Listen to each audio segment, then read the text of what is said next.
দুনিয়াটা চলা খুব মুশকিল পরিবার ছাড়া। বা কিছু হয়তো ম্যাডামই মারতো মুখের মধ্যে কাপড় ঢুকায়া মারতো। হ্যাঁ, অনেকে বলেই ফেলছে যে রাস্তার মেয়ে, ডাস্টবিনের মেয়ে, কোন জায়গায় বড় হইছি, তোর মায়ের কথা বারবার বললে তোর মায়েরা ফেলাবো। কিন্তু আমি জানতাম না ওইটাই আমার জীবনের শেষ দেখা মায়ের সাথে। তো তার মায়ের খেয়ে আমি তাদের খাটের নিচের মধ্যে ঢুকা বসে রয়েছি।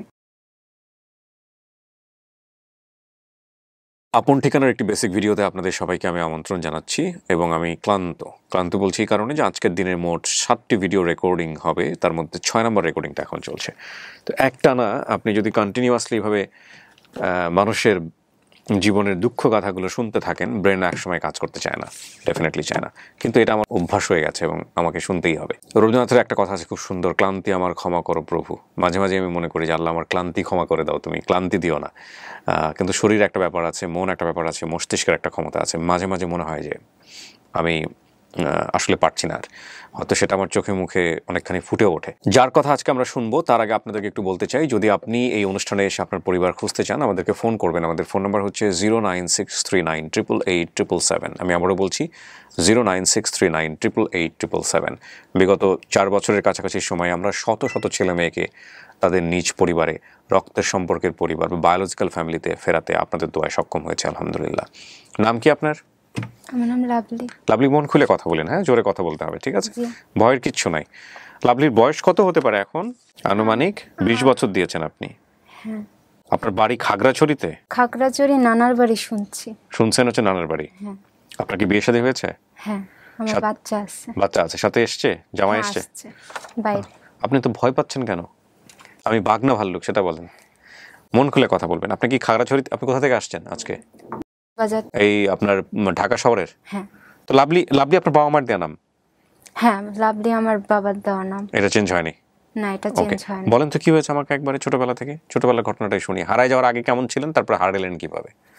হারানো মায়ের কাছে থাকতে, যখন খুলনা বাগেরহাট আর কি, নূর মসজিদ জেলা। খুলনা বাগেরহাট? হ্যাঁ, ওখানে আমাকে ছোটবেলায় নিয়ে আসা হয়েছে। নূর মসজিদ এরিয়াতে? হ্যাঁ। কিভাবে নিয়ে আসছে? এখানে মা আমাকে কোলে নিয়ে আসছে আর কি। আমি আমার পাড়া প্রতিবেশী কাকির কাছে যা যা শুনছি, আমি তো আর এগুলা জানতাম না। এগুলা আমি যখন বাংলাদেশেতে বের হয়েছি আর কি, যখন 17 সালে শেষের দিকে বের হয়ে যখন 18 সালে আমি যখন গেছি আমার চেনা জায়গায়, ওনারা যা বলছে যে তোর বাড়ি এখানে আছে, তো ওখানে আমি ঠিকানা হিসাবে গেছি।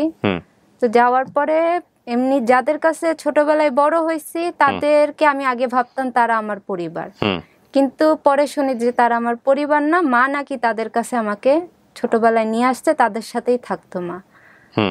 তো ওখানে আমি আমার বাবাকে কখনো দেখি নাই। বাবা আমাকে দেখছে, তারাও বলছে বাবা তোকে দেখছে, তুই তো কোলে ছিলি তখন। আচ্ছা। তো আস্তে আস্তে ওখানে মার কাছেই ছিলাম, পড়াশোনা যা করা, মার কাছে থাকা, মাদ্রাসায় যাওয়া।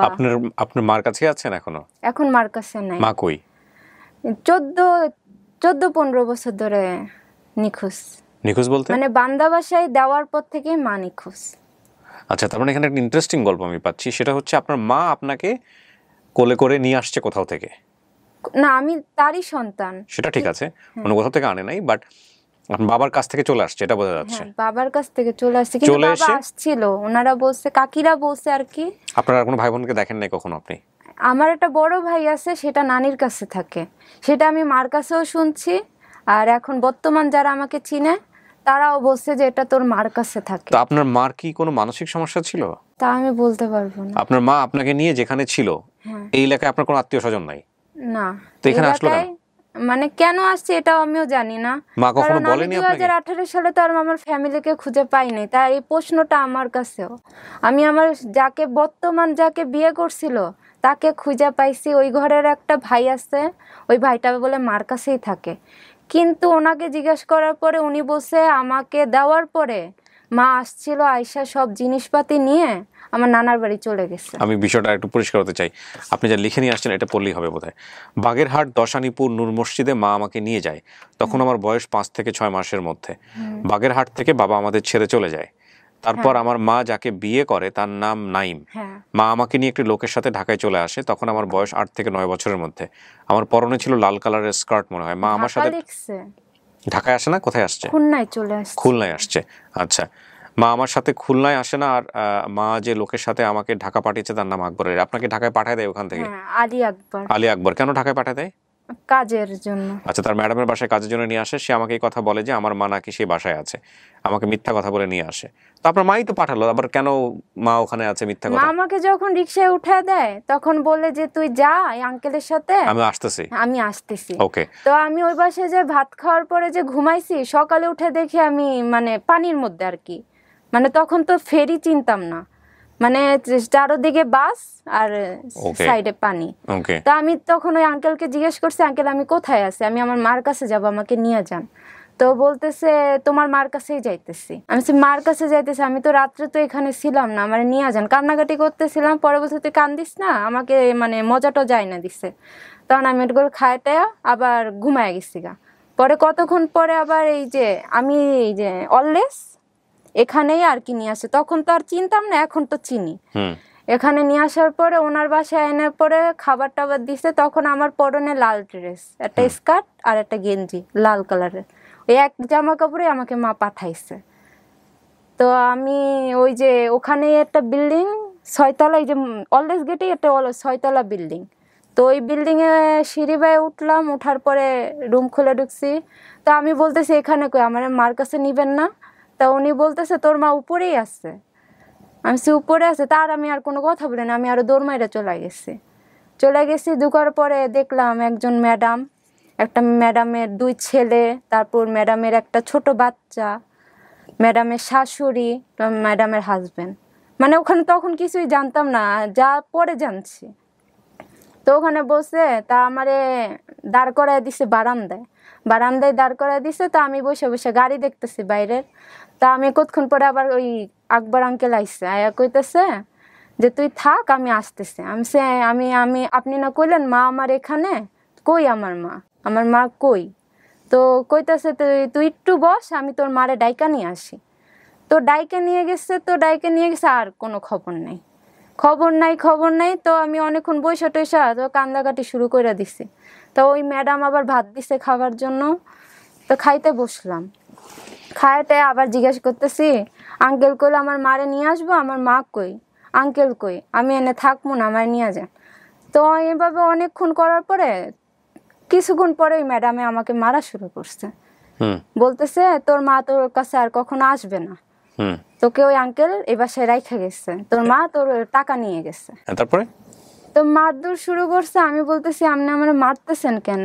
আঙ্কেল না কইলো মারে নিয়ে আসবো, এই জন্যই তো আমি বসে আছি।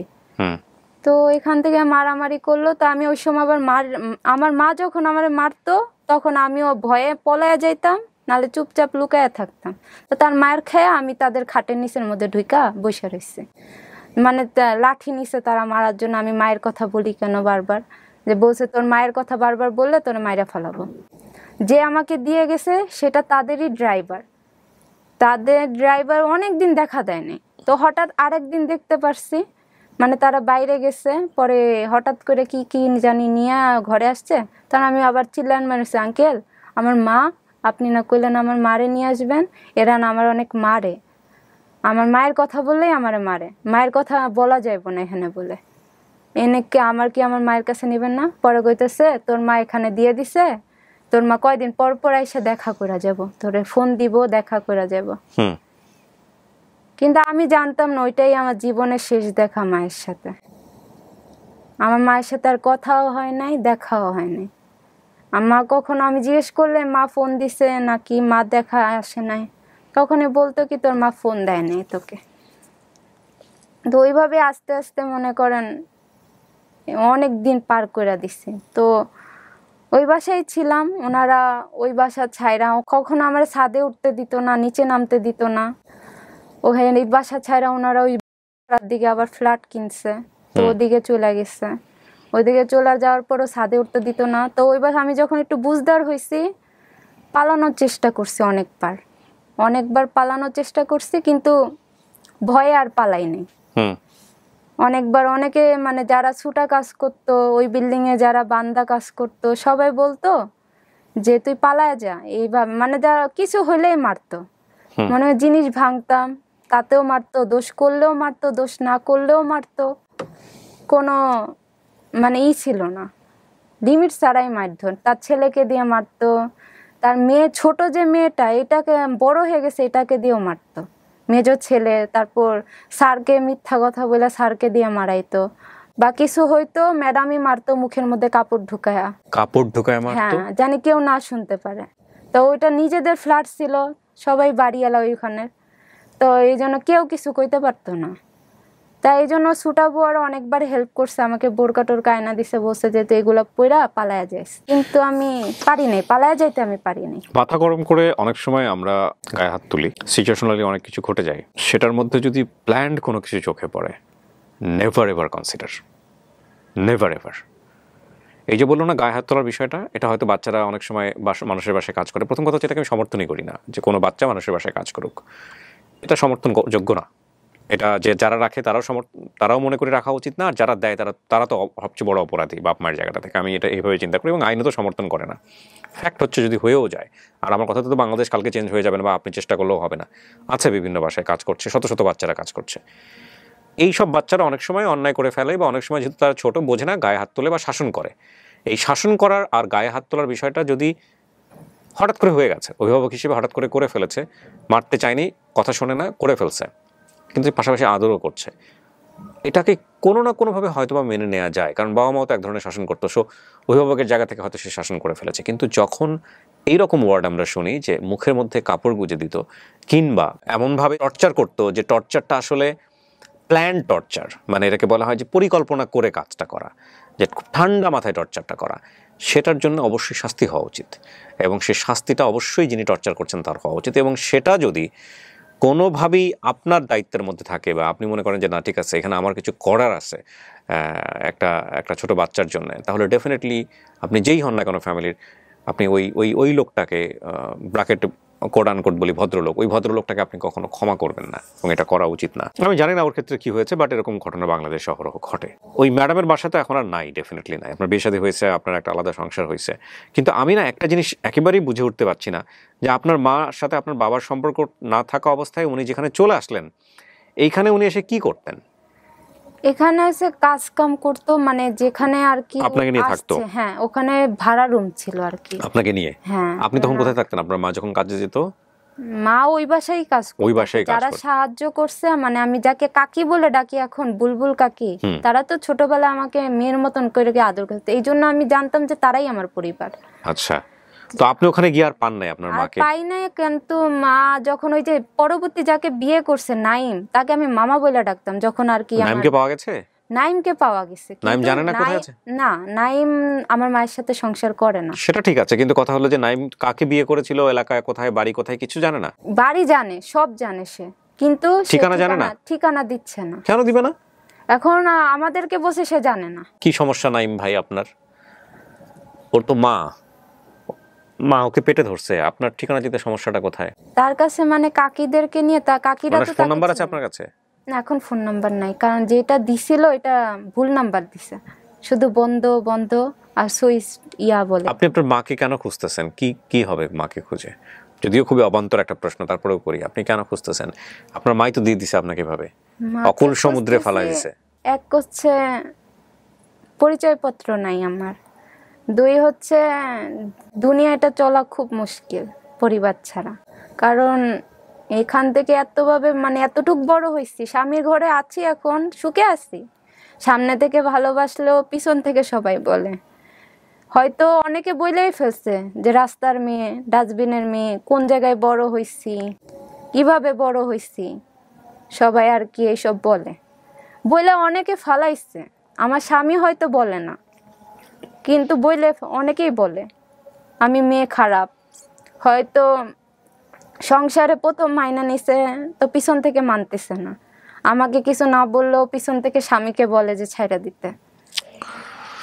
এখন এটাই আর কি, পরিমাণ খোঁজা, পরিবারের কাছে কিছু চাওয়া নাই, বাট নিজের মানে পরিচয়ের জন্য আর কি খুঁজতেছি। নানির কাছে ছিলাম, নানারে পাই নাই, নানির কাছে আমি ছিলাম, নানিরে দেখছি, মামা আছে, মামা আমি 3 জন মামাকে দেখছি। মামার 2 মামার নাম জানি, এক ইসুফ, আরিফ, ইলিয়াস না আরিফ জানি, কারণ 3 জনের নাম জানতাম। বাবার নাম কি আপনার? বাবার নাম সম্ভবত মতি। মতি? হ্যাঁ, আমাকে কাকি বলছে যে তোর বাবার নাম মতি, কারণ মানে কাকিরা দেখছে। জন্মদাতা পিতা? হ্যাঁ, সে 2বার আসছিল আমার মাকে আর কি নিতে, কিন্তু আপনার মা যায় নাই? যায় নাই। আমার বাবার নাকি একটা খারাপ অভ্যাস ছিল, ঘরে সব বিক্রি কইরা দিত, কইরা দিয়া মাকে নাকি মারধর করতো। তো মা এই জন্য ওই আপনি যখন এটা শুনছেন তখন আপনার কেমন লাগছে যে আপনার বাবা সম্পর্কে এই কথাটা? সম্পর্কে আমি আর কি বাবার কোনো অস্তিত্ব জানি না। জানেন না, ঠিক আছে, কিন্তু যখন আপনি আমি শুনলেন, আমার বাবার কোনো গোষ্ঠীকে দেখিও নাই। হ্যাঁ, কিন্তু যখন আপনি আপনার মার পক্ষ থেকে শুনছেন যে আপনার বাবা ঘরের জিনিসপত্র বিক্রি করে দিত আর মাকে মারধর করতো, আপনি তো নিজের চোখে দেখেন নাই, না। তো আপনার কাছে কেমন লাগতো কথাটা শোনার পরে? আপনার বাবার সম্পর্কে খুব বাজে ধারণা হইতো নিজের মধ্যে? হইতো তো, মার কান্নাকাটি দেখতাম, খারাপ লাগতো বাবার খারাপ সম্পর্কে? লাগতো। এই কথাটা কেন জিজ্ঞেস সবসময় করলাম আমি জানেন? মাকে বলতাম, মা আমি পড়াশোনা করে তোমারে ভালো রাখবো। এই কথাটা কেন জিজ্ঞেস করলাম জানেন? এই কথাটা জিজ্ঞেস করলাম যে আমাদের ভিতরে ইগো সেন্সটা এতটাই পাশবিক যে আমরা কখনো কখনো সন্তানদেরকে বিচারের কাঠগড়ায় দাঁড় করাই দিই যে তোর বাবা খারাপ মানুষ কারণ তোর বাবাই কাজগুলো করে। যখন বিশেষ করে আফটার সেপারেশন বা ডিভোর্সের পরে, বা যদি বাবার কাছে থাকে সন্তান, তাহলে বলি তোর মা খারাপ মানুষ। এবং ওই সময়টা থেকে বাচ্চারা যা রিসিভ করে সেগুলোকে কোশ্চেন করতে শেখে না, খুব অল্প বয়স থেকে তারা রিসিভ করতে থাকে। এবং এগুলোর একটা সময়ে হয়তো সাইকোলজির ভাষায় এটাকে প্লাসিবো ইফেক্ট বলে, সে বিলিভ করতে শিখে যে না, তার বাবা মানে খারাপ মানুষ, তার বাবা খারাপ মানুষ, এবং তার মা খারাপ মানুষ, মানে সাইকোলজিক্যালি সে নিতে থাকে এগুলা। সবচেয়ে বড় সমস্যাটা হয় বাবা কিংবা মায়ের সাথে তো সম্পর্কটা শেষ হয়ে যায়, সে তাকে দানব মনে করতে শেখে ব্যাক অফ দ্য মাইন্ডে। সবচেয়ে ভয়ঙ্কর ক্ষতিটা হয় ওই মেয়েটার বা ওই ছেলেটার নিজেরই, কারণ পরবর্তী সংসারে সে যখন যাবে, সে ওই সংসারের শ্বশুর পক্ষ বলেন বা শাশুড়ি পক্ষ বলেন বা যেটাই হোক না কেন, তাদেরকে সে ওয়েল রিসিভ করতে পারে না। এবং এগুলো জেনারেশন বাই জেনারেশন চলতে থাকে, ভয়ঙ্করভাবে চলতে থাকে। উইথ ডিউ রেসপেক্ট, এই জন্যেই অনেক সময় দেখবেন যে ব্রোকেন ফ্যামিলি হলে অনেক বড় ধরনের কোশ্চেনের মুখোমুখি হতে হয়। অনেক মানুষ অনেকভাবে দেখে, বাচ্চাদেরকে অন্যভাবে ট্রিট করে। এটার প্রধানতম কারণ হচ্ছে যে আমরা মনে হয় আমাদের ব্রোকেন ফ্যামিলির বাচ্চাদেরকে প্রপারলি বড় করার ক্ষেত্রে যেই ম্যানারগুলো মেনটেন করা দরকার, সেটা আমরা অনেক সময় পারি না। এবং পারি না বলেই আমাদের আসলে এগুলো আসলে শুধু সমাজের চোখে বলবো না, আমি ফ্যামিলির মধ্যেও অনেক ধরনের কমপ্লেক্সিটিস থাকে, এবং যেটা একটা বড় রকমের সমস্যা। এগুলো নিয়ে আমাদের কথা বলা উচিত। আমাদের সাইকোলজিক্যাল আসপেক্ট নিয়ে আমাদের গণমাধ্যম বলেন বা সামাজিক যোগাযোগ মাধ্যম বলেন, সেইগুলোতে আলোচনা এতটা বেশি বুকিশ বলতে আমি বলছি এটা এত বেশি বৈকেন্দ্রিক যে এটার বাইরে যে আমাদের রিয়েল লাইফ অ্যাসপেক্ট কী হওয়া উচিত বা এই বিষয়গুলো নিয়ে আমার মনে হয় যে আলোচনার জায়গা, ডিসকাশনের জায়গা বা উদাহরণ তুলে নিয়ে আসার জায়গাগুলা তুলনামূলক কম, অনেক কম। হ্যাঁ, যেমন ওর বাবা সম্পর্কে ছোটবেলা থেকে কখনো ভালো কথা শোনে নাই, সো ওর বাবাকে কি মনে করবে? ও কিন্তু পুরো অনুষ্ঠানের মধ্যে একবারও বলে নাই যে আমি আমার বাবাকে খুঁজতে আসছি। মার সাথে এরকম হয়েছে, মা ফিরিয়ে দিয়েছে, মা পাঠিয়ে দিয়েছে, তারপরে বলছে আমি আমার মাকে চাই, মাকে খুঁজতে আসছি। তাহলে এই সন্তানের কাছে তো বাবা 2বার এসেছিল। এখন মায়ের ভাষ্য অনুযায়ী তার বাবা ঘরের জিনিসপত্র বিক্রি করে দিত, তার মাকে মারধর করতো। বাবার কথা তো আমরা জানি না, এবং বাবাও তো চাইলে 100টা কমপ্লেন তার মার এগেনিস্টে আনতে পারতো। সুতরাং এই বাচ্চাটা নিরপেক্ষ সেন্স নিয়ে বড় হয়নি, সে বাবাকে ওই রকম নেগেটিভভাবে নিয়েই বড় হয়েছে। এটা ওর বাবার জন্য যতটা কষ্টকর, তার চেয়ে বেশি কষ্টকর ওর নিজের জন্য। এভাবে সন্তানকে বড় করা উচিত না। এই অনুষ্ঠানগুলো শুধুমাত্র পরিবারের কাছে সন্তানকে ফেরানো না, এই অনুষ্ঠানগুলো আমাদেরকে অনেক মেসেজ দেয় আমরা যদি একটু ডিপলি চিন্তা করি। ডিভোর্স, ব্রোকেন ফ্যামিলিটা হইতেই পারে, কিন্তু মনে রাখা উচিত সন্তান দুজনেরই। যেটা আমি একটা অনুষ্ঠানের চেষ্টা করেছিলাম, কিন্তু এতটাই মিসফায়ার ছিল, এতটাই রং শটেড ছিল, এতটাই ভুল ছিল আমার ড্রাইভ করার জায়গাটাতে। আমি নিজেও বুঝে উঠতে পারছিলাম না আসলে আমার কীভাবে ড্রাইভ করা উচিত, যে আমি সাকসেসফুল হতে পারিনি। আমার আফসোসের জায়গা। হয়তো আপনারা অনেকেই বুঝতে পারছেন আমি কোন অনুষ্ঠানের কথা বলছি। সো কাকে খুঁজতে চান আপনি? মাকে? হ্যাঁ, মাকে। বাবা আসলে? বাবাকে চিনবো না। যদি আসে? আসলে তো ওইভাবে আমি চিনি না বাবাকে। আপনি আসলেও চান না?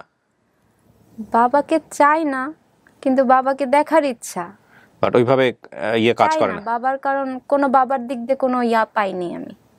সো বাবার দিকে অতটা আগ্রহ নাই আপনার? বাবার কোনো পরিবারকেও দেখি নাই, বাবাকেও আমি দেখি নাই, ভালোবাসা বলতে পাইনি বাবার দিক দিয়ে। যা পাইছি আমি আমার মায়ের দিক দিয়ে পাইছি। আমার মা ভালোবাসছে, আমার নানি ভালোবাসছে, এই যে মামারা এতক্ষণ যা ভালোবাসছে। বললাম সেটা রেজাল্ট তো পাইলেন এই এক কথার মধ্যে। আমি এই যে নোয়াখালী যে বলছে আমার বাপের বাড়ি, আমি নোয়াখালী বলতেই পারবো না, খাগড়াছড়ি আমি গেছি। খাগড়াছড়ি আপনার নানির বাড়ি, হ্যাঁ, তাই না? কিন্তু খাগড়াছড়ি কোন জেলা এটা আমি বলতে দাদার বাড়ি নোয়াখালী, বাবার নাম মাও মতি। বলছে যে তোর নানার বাড়ি খাগড়াছড়ি। ওকে, বাবার নাম মতি, মায়ের নাম মায়ের নাম মনোয়ারা বেগম। মনোয়ারা বেগম। দুই মামার নাম ইউসুফ এবং ইলিয়াস। বড় ভাইয়ের নাম আরিফ। আরিফ না ইলিয়াস হবে আমি জানি না, ভাইয়ের নামটা ঠিক আমি জানি না, কিন্তু ওখানে 3টা নাম আছে, ইউসুফ, ইলিয়াস, আরিফ। এখন এই 3জনের মধ্যে একজন আমার ভাই, বড় ভাই। আমাদেরকে গ্রুপগুলোতে শেয়ার করতে হবে, নোয়াখালীর গ্রুপ, খাগড়াছড়ির গ্রুপ, এগুলোতে শেয়ার করতে হবে, ঠিক আছে? এগুলো একটু শেয়ার করতে এটা হবে। কি বলতে পারবো, নানার বাড়ি পাহাড় আছে সামনে দিয়ে, আচ্ছা, বানর দেখ, আমি যখন দেখছি বানর ছিল অনেক। নানার কবর ছিল ধান ক্ষেতের মধ্যে। আচ্ছা। আর নানির আপনার মাথায় যে চিহ্নটা আছে এটা কি আপনার মা জানেন? হ্যাঁ, মা জানে। তাহলে আপনার বলার দরকার নাই এটা কিসের চিহ্ন, এটা কিভাবে আমার হয়েছিল। মা জানে, মায়েরও একটা সমস্যা আছে। তাহলে এটা আপনি জানেন, সো মা আনলে জিজ্ঞেস করলে তো বুঝতে পারবেন কে আপনার মা। সো প্রিয় দর্শক এবং শ্রোতা, আমরা চাই সে তার পরিবারের কাছে ফিরুক। প্রতিটা গল্প থেকেই আমাদের কিছু না কিছু শেখার আছে। এই শিক্ষাটা শুধু আমার জন্য না, এই শিক্ষা আপনার আমার সবার। অনেক সময় বলেও আমরা কিন্তু নিজের জীবনে অনেক সময় প্র্যাকটিস করতে পারি না। এটা একটা বড় প্রবলেম, এবং ইচ্ছা থাকলেও অনেক সময় হয়ে ওঠে না।